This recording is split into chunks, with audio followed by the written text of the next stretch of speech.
La fortune sourit aux audacieux. Ce célèbre vers, figurant dans l'Énéide de Virgile, nous dévoile les bienfaits de l'audace. Oui, les audacieux ont bien souvent de la chance.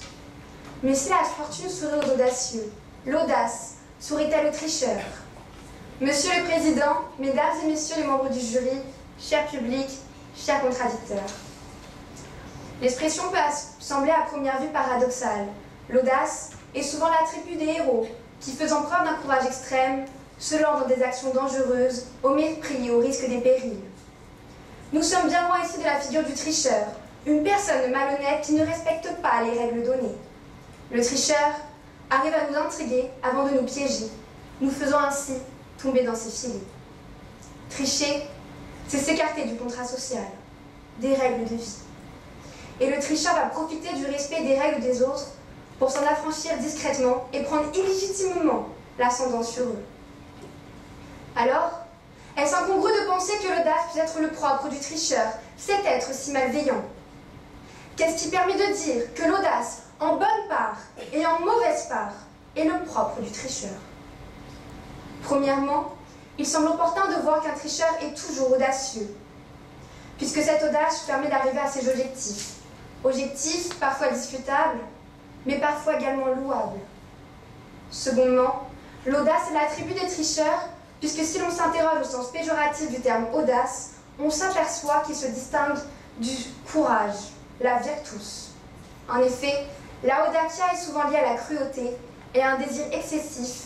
Elle est l'attribut du tyran, du tricheur. De l'audace, encore de l'audace, toujours de l'audace, et la France est sauvée. Par ces mots, Georges Danton nous montre tout l'intérêt de l'audace.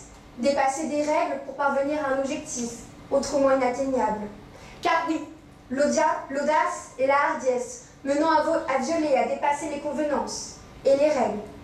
L'audace permet donc aux tricheurs de se dépasser pour atteindre des objectifs, pour mener à bien leur acte décisif. En effet, qui oserait nier l'audace de Pénélope et François, qui seraient parvenus à une époque de chômage de masse à se trouver un emploi, malheureusement fictif? Qui oserait nier l'audace d'Ulysse et de Pénélope, parvenant à se retrouver contre vents et marées? Pénélope, faisant preuve d'un courage hardi, en trichant sur l'avance de sa tapisserie. Ulysse, cet homme de bravoure, cet homme enivrant le cyclope avec du vin, mentant sur son prénom. Cet homme trompant Circé en ne lui disant pas qu'il était bien antidote pour ne pas être métamorphosé. Cet homme, prêt à braver la colère des dieux. Oui, l'audace est l'attribut des tricheurs ordinaires parfois, mais également des tricheurs héroïques d'autrefois. Voyez Prométhée qui a volé le feu pour l'offrir aux êtres humains, quitte à se faire dévorer le foie sous ordre des siens. Dans un registre plus léger maintenant, on peut penser à l'audace de Robin des Bois, qui en volant aux riches pour donner aux pauvres, triche avec les lois, pour obtenir cet objectif alors inatteignable, l'égalité et la dignité de tous. Il avait cet art d'enfreindre les règles en feignant de les respecter. Certains le considéraient comme un tricheur, mais pour d'autres, c'était aussi un sauveur. L'audace est nécessaire à la triche. L'audace permet de se dépasser et ainsi d'atteindre des objectifs jusqu'à là inatteignables. Si les tricheurs n'étaient pas audacieux, ils ne pourraient même pas tricher. Elle devient dès lors un atout indiscutable tricheur, j'en conviens. Mais nous n'allons pas nous arrêter là. Car secondement, un tricheur trop audacieux peut vite devenir un malfaiteur fallacieux. Même si généralement le terme d'audace est employé au sens de courage, on peut maintenant aisément lui donner une valeur péjorative, proche de l'arrogance. Dans ce cas, l'audace devient une hardiesse impudente. Or, les tricheurs ont cette impudence, cette insolence. Ils osent nous mentir, maquillent les faits et déguisent la réalité. Ils peuvent agacer, mais bien vite, charmer. Car oui, les tricheurs ont aussi l'audace de charmer, et en nous mentant, ils nous trompent ouvertement. Ils se cachent derrière une façade, derrière l'art de plaire, mais cet art est bien trompeur. Ils trompent nos sens et perceptions, trichent sur leurs sentiments et impressions, et nous piègent. Il en faut de l'outrecuidance pour faire croire à une personne que l'on tient à elle. Il en faut de l'audace pour tromper sa femme. Il en faut de l'audace pour qu'un étudiant fraude aux examens ou gagne un concours d'éloquence, tout en plagiant. Certes, la tricherie séduit souvent, mais la tromperie détruit aussi parfois. En effet, leur arrogance, source de plaisir, finira par les affaiblir. L'audace et le mépris étaient d'infidèles guides pour Jean Racine, et il avait raison. La triche, c'est un pari sur l'avenir. Le pari que le non-respect des règles passera inaperçu. Il faut donc un certain mépris des règles. Les tricheurs se persuadent même parfois de choses qui n'existent même pas. Et c'est bien pour cela que les tricheurs se rapprochent peu à peu des psychopathes. Faible émotivité, capacité marquée de manipulation, recherche de sensations et comportement antisocial. Mais le risque, avec toute cette tricherie, c'est que bien vite les masques vont tomber, le déguisement se déchirer. La triche, c'est qui tout double. Soit cela fonctionne et c'est la réussite, soit ce n'est pas le cas et on tombe dans une déchéance mythique. Regardez Lance Armstrong. Cette victoire au Tour de France, une légende du cyclisme, jusqu'à ce qu'on s'aperçoive qu'il était dopé, qu'il avait triché. Et là, ce fut la chute. Il est passé de héros à zéro, adulé, il est devenu détesté. On lui a retiré tous ses titres, parce que la fraude corrompt tout. Frosumia corrompit. En effet, Platon disait que l'audace et la peur sont des conseillers imprudents. Le tricheur, finalement, est-il une personne qui s'intéresse plus à ce que l'on pense de lui qu'à ce qu'il est réellement? Un être, superficiel en somme. Il passe à côté des vrais moments. Il confond sa réalité avec ses mensonges et se perd dans ses songes. L'audace a donc deux définitions. Lorsqu'elle est positive, la personne audacieuse ne connaît pas de limites, devient donc courageuse et atteint son but. En revanche, lorsqu'elle est négative, la personne ici ne respectera aucune convenance, sera uniquement dictée par son arrogance. Vous allez me dire que ces deux définitions étaient en réalité les mêmes. Mais non, une chose a changé. Cette chose, c'est leur finalité. Néanmoins, même sous le regard de chacune de ces deux définitions, l'audace reste un attribut du tricheur. Autrement dit, l'audace est propre au tricheur. Évidemment que l'audace est l'attribut des tricheurs. Évidemment, car sans audace, il n'y aurait même pas de tricheur. Ils s'arrivent à se jouer des règles et des lois, à transgresser les principes et se moquent bien de l'éthique. Évidemment que l'audace est l'attribut des tricheurs. Elle les pousse à accomplir leur objectif, à se dépasser, et c'est là son bon côté. Mais l'audace, c'est aussi se risquer au danger. Oser. Oser être différent, oser aller de l'avant, oser franchir les limites du légal ou celles fixées par une norme sociale. L'aventure, l'adrénaline, la récompense.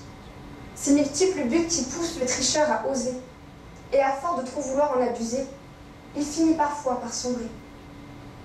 Alors, je finirai simplement en rappelant, cher public, que si la fortune sourit aux audacieux, la fortune peut tout aussi vite devenir infortune. La chance, liée au tricheur et liée à l'audace, peut vite se dissiper, faisant d'un tricheur triomphant un vainqueur déchu.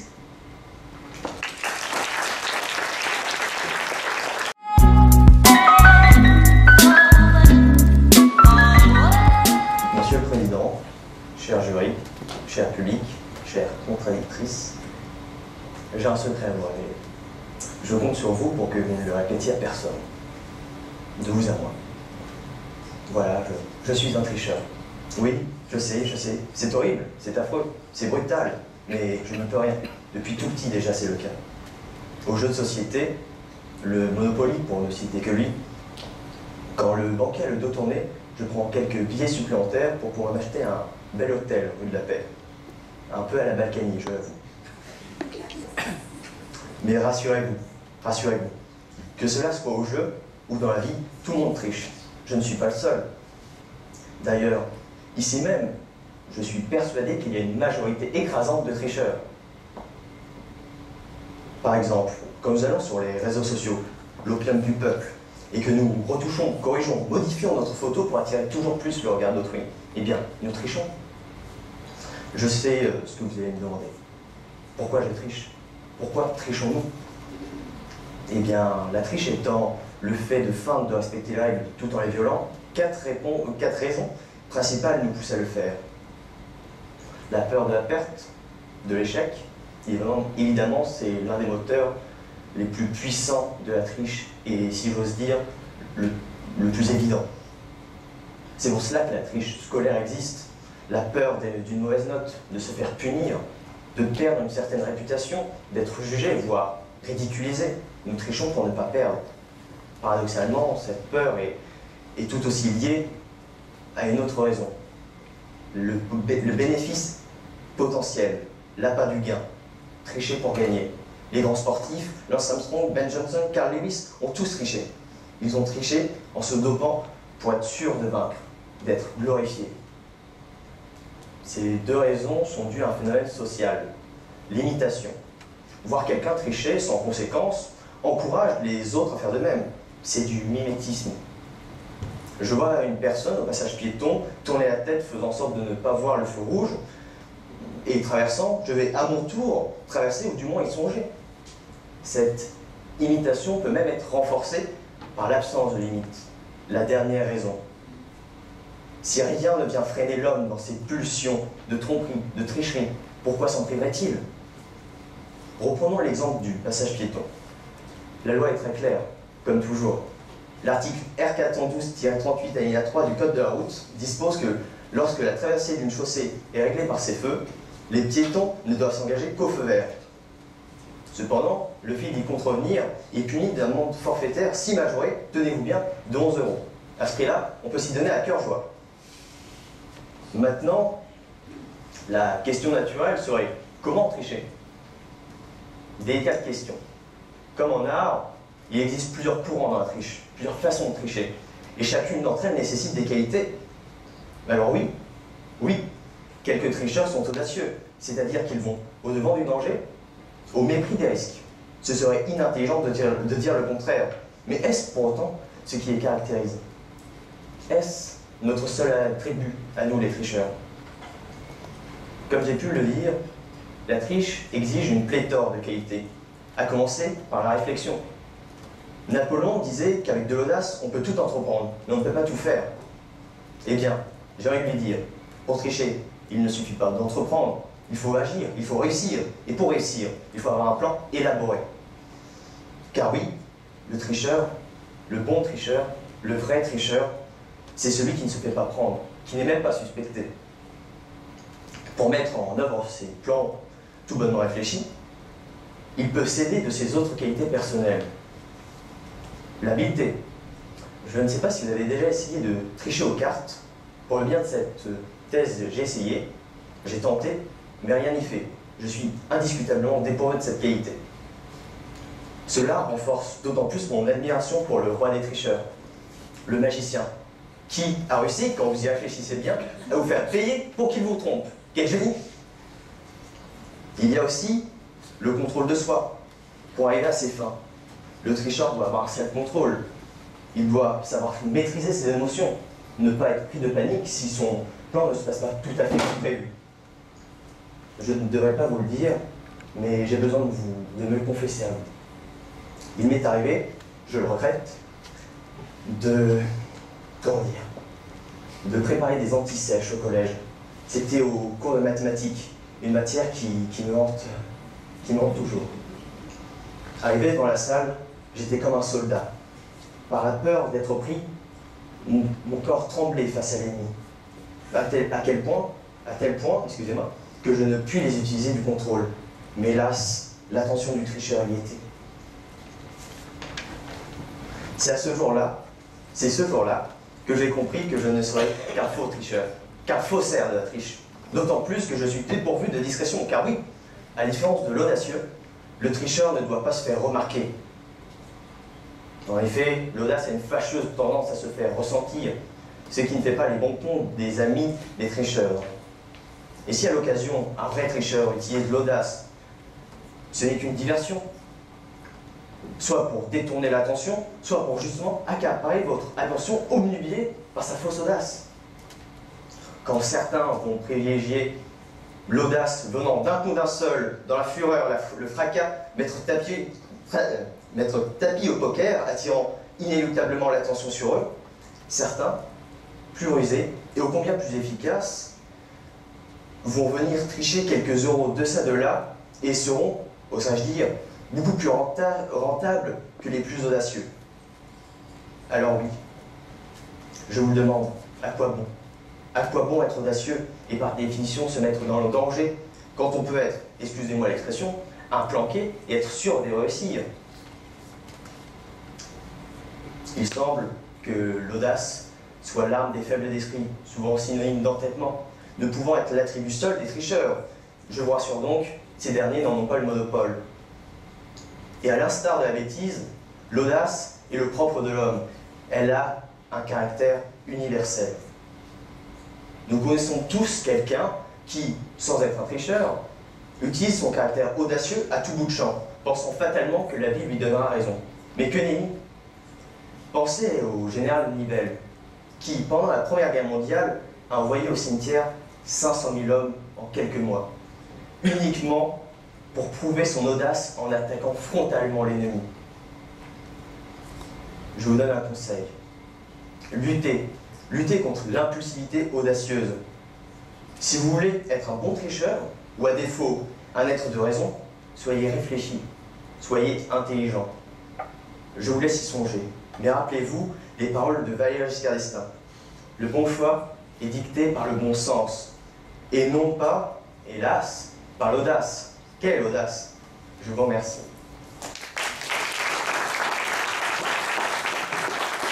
Pour l'auteur Paul Thibault, l'audace est le dernier terme de la bravoure. C'est cette expansion qui nous porte à chercher des dangers et à nous y exposer avec enthousiasme. Même si mon contradicteur a eu l'audace de dire que l'audace n'est pas l'attribut des tricheurs, il faut tout de même bien reconnaître qu'elle lui est intimement liée. En effet, vous m'avez dit que tout le monde pouvait tricher, que tout le monde avait de l'audace, que tout le monde pouvait tricher, mais dans ce cas, tout le monde a de l'audace. En effet, vous avez triché aux jeux de société. Cela prouve donc que vous êtes vous aussi un audacieux, car vous avez transgressé les règles. Et transgresser les règles, c'est tricher. Ensuite, vous m'avez parlé du fait que l'on pouvait modifier ses photos sur les réseaux sociaux et que dans ce cas-là, c'était considéré comme de la triche. C'est vrai, mais dans ce cas, il faut quand même avoir de l'audace. L'audace de modifier sa photo, l'audace de la poster, parce qu'une fois qu'on verra les gens en réalité, il faudra quand même bien assumer de montrer que la photo n'est pas vraiment la même que la personne qui est ici présente. Ensuite, vous m'avez parlé du fait que l'audace était parfois liée au fait que nous voulons imiter les gens, notamment pour traverser au feu piéton. Je ne suis pas tout à fait d'accord. L'homme a tout de même son libre arbitre. Ce n'est pas parce que telle personne fait telle chose qu'on va forcément le suivre. Notre voix intérieure peut nous dire de non, de ne pas le faire. On fait forcément le choix de vouloir suivre la personne et de faire comme elle, ou le choix justement de ne pas le faire. Et si on la suit, on a quand même eu l'audace de vouloir tricher dans ce cas. Ensuite, on m'a dit que le tricheur avait toujours un plan élaboré. Ce n'est pas forcément le cas. Le tricheur peut très bien aussi foncer tête baissée et ne pas forcément y arriver. Ce n'est pas parce qu'il n'y arrive pas qu'il ne sera pas un tricheur. L'intention initiale aura été là, c'est la même. C'est la volonté. Il aura quand même voulu tricher. Il a quand même osé tricher. Et même s'il n'y arrive pas, l'intention était là. Peu importe donc la réussite, tant qu'on a eu la volonté et qu'il a osé, pour moi, c'est un tricheur. Ensuite, un tricheur ne peut jamais agir sans audace, puisqu'un tricheur qui ne transgresse pas les règles n'est en soi pas un tricheur. Donc à partir de là, je reste sur ma position, l'audace est l'attribut des tricheurs. Chère contradictrice, quelle audace! Quelle audace de venir en ces lieux et oser de dire que le tricheur a le monopole de l'audace. En faisant cela, vous méconnaissez d'une part l'histoire et d'autre part, oserais-je dire, la vie en règle générale. Mais avant de développer ce propos, je voudrais vous rappeler que pour tricher, il faut être en mesure d'appréhender connectivement, affectivement et moralement les règles pour envisager de les détourner. Or, l'audace requiert, à mon sens, une perte momentanée de l'équilibre, dirais-je, psychologique. Il y a dans l'audace de la folie, de l'inconscience. Une personne qui, dans un calcul coût-avantage, méconnaît les risques potentiels, n'est pas, à mon sens, une personne à aduler. Au contraire, c'est une personne à mettre en asile, c'est un faux allié. Vous me dites que l'audace permet de se dépasser à la bonne heure, mais dans ce cas-là, vous êtes en train d'affirmer que seuls les tricheurs pourraient, en ce sens, se dépasser, montrer leur capacité si, le cas échéant, ils en ont. Je ne suis pas tout à fait d'accord. Vous dites que l'audace permet, en quelque sorte, de s'accaparer une chance, une certaine chance. Oui, de la chance, un coup de bol, mais en aucun cas un acte volontaire. Dans l'audace, il y a cela qui blesse.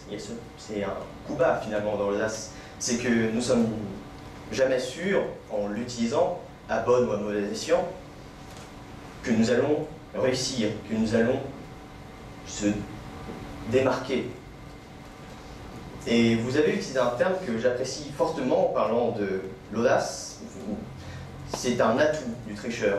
En effet, c'est un atout, mais non pas son seul attribut. Ce n'est pas ce qui caractérise le tricheur, ce n'est pas ce à quoi on pense directement quand on réfléchit triche, quand on réfléchit détournement du règlement.